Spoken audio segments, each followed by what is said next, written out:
So there's that's an interesting title, isn't it, for a blog?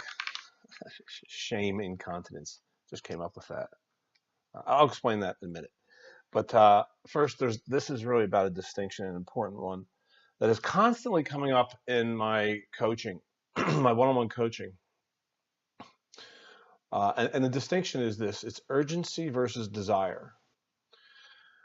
So a lot of my, not all, but a lot of my clients are type A personalities. And what that means simply is that type A versus B personalities tend to be folks who are much more competitive and achievement driven, right? Versus like chill, relaxed, fully capable of rolling with things. It's like need to be creating, need to be creating, need to be um, active, right? And so much of that need, so much of that drive is purely based in neurosis, fact. So I got to be careful, and I'm very mindful of this, uh, because I sure as hell don't ever want to feed the illusion that you are not enough, and that's a huge addiction for people in many Western cultures. It, I call it the addiction to not enough, the addiction to more for its own sake. Part of our conditioning, part of our learning throughout life is that we need to be further along, which is simply it's a hell belief. It's a neurotic belief that we, as we are, where we are, precisely at this moment in our lives, is just not adequate enough. We should be richer, smarter, more accomplished, have more money, have more titles and recognition, more accolades, more all kinds of things. So it's this neurotic belief that we're not enough, which then and what accompanies that is an urgency to just have, get, do, be more for its own sake, versus being driven by desire, which is highly intelligent and heavenly, versus hellish, right? Because the urgency is fear based. That's all it is fear, right? I'm afraid. So I go out and produce, I got this. Like, this isn't something that I've fully transcended. Hell no. I suffer from that addiction to not enough, more for its own sake every day. Every day I have to do what I'm going to suggest you guys practice, which is to replace the urgency with the low grade state urgency with high grade states like desire and enthusiasm. So every day I'm catching myself feeling uh, unsatisfied, with my life. Um, Almost every day. Feeling urgency, feeling inadequate, like I should be wealthier, I should have more books out, I should be getting up earlier, I should be writing more, I should be reaching more people with I should have like a broader base of people that are following me. All this bullshit, and it's total bullshit. Um, it reminds me of one of my favorite psychotherapists in history was named Albert Ellis, and he was hardcore. He was not for the thin-skinned. He'd scream at you. If he heard you say in session, I saw videos of this stuff in grad school. Um, if a client of his in session would be like, "Ah, man, I should be more successful," he would just go, "Stop shooting on yourself." And that's where I come up with the term. I don't know who's we. I'm not including getting money plural all of a sudden. That's where I came up with the term shame incontinence, because when I'm thinking things like, oh, man, I should have more wealth. I should anything. I should be more successful by whatever standard, whatever kind of definition I'm putting on that. Then that's shame, and that's like me shitting on myself. I'm shoulding, right? And that's shame based, which is one of the most, maybe not the maybe the most toxic of all states. So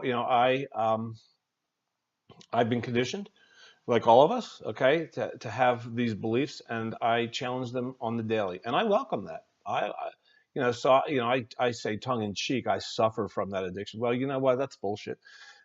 That's a very victimy, intentionally victimy way of phrasing it, because the truth is that this is the game that we get to play, right? Is to awaken to that, to reauthor our stories, the stories that we have about our lives. For example, here, like the story that I'm not enough, or I'm inadequate, or my life as it is, it should be more. That's bullshit. And I get to delete, as the authority or the author of my own stories, I get to delete that, totally delete that, and rewrite it. So the distinction here is urgency versus desire. And here's the question, like, what's the treatment for this shame incontinence?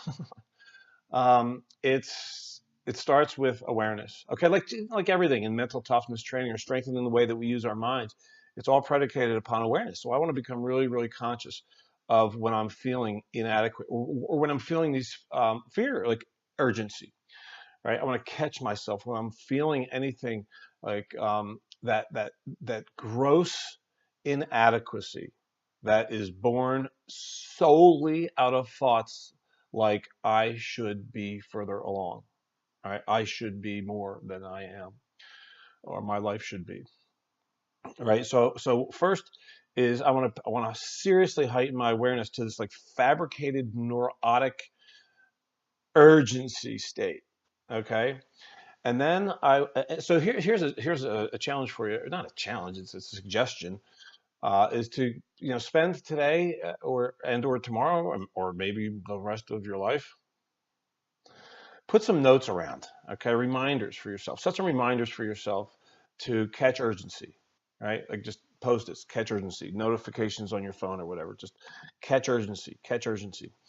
And then when you do catch it, when you catch yourself experiencing that state of urgency, that fear-based, disgusting, neurotic, hellish, gross, ruining the perfection of life kind of state, then did I emphasize that enough? Did I make that sound as bad as it is? Because it is that gross and unnecessary. It's totally useless, senseless, needless suffering that we impose upon ourselves. So replace it with enthusiasm. Enthusiasm, it's got to be my favorite state, because think about the word itself, from the Latin roots entheos, which is the God within, the creator within, right?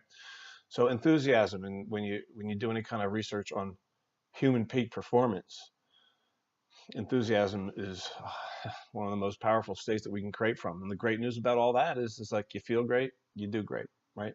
You feel great, and you're maximizing the likelihood of actually being great at whatever it is. So replace it with enthusiasm. And how you do that? You just think your way into it, right? You change the way you're talking to yourself, right? You say, what do I get to create to, as opposed to what do I need to do? What do I get to? So if you start like your day, like, oh man, I really need to make some money. For those of us that are entrepreneurs, that's a thought. It's like, oh man, I really need to get at it and create some new business. And or like salespeople, I need to fill the pipeline. I need more business. I need, this stuff. Well, that's the gross neurosis. Okay, that's the addiction speaking. That's the fabricated neurotic urgency. Delete, right? Erase, rewrite with I get to. I love this game. I love that I get to create wealth. I get to create business. I get to create it through service. I get to create that through upgrading, helping people solve problems in their lives, however that is that whatever it is. So turn it into get tos, and then like repeat that process perpetually. Repeat it forever. Okay, now here's another thing, which is really, truly, remarkably powerful and helpful with respect to being able to even distinguish, like to notice the urgency.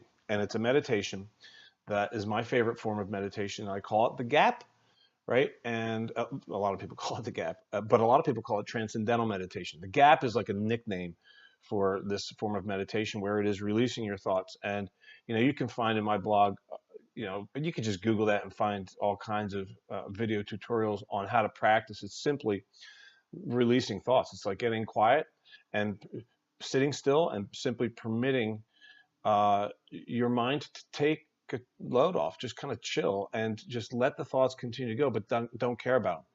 Just don't care. Let them go. Just letting the thoughts go. Every single time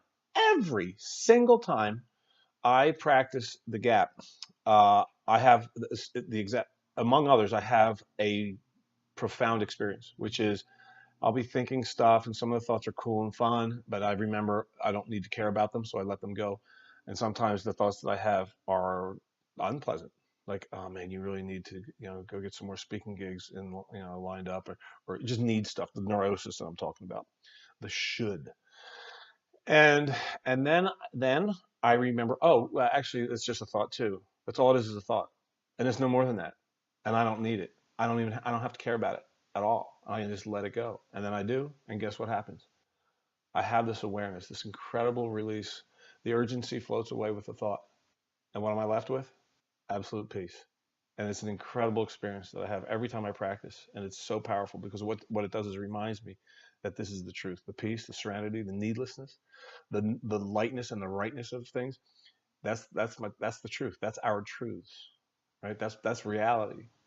And I mess it up. I almost dropped an F bomb right there. I don't know if you noticed that, but we screw that up with our crappy thinking, but with the need, the neurosis, right? The shame incontinence. So practice the gap, and that strengthens your ability to be able to catch yourself way faster throughout the day when I go into the shame-based thinking, the neurotic urgency versus desire. All right, hope that's useful. Talk to you soon, folks. Create miracles.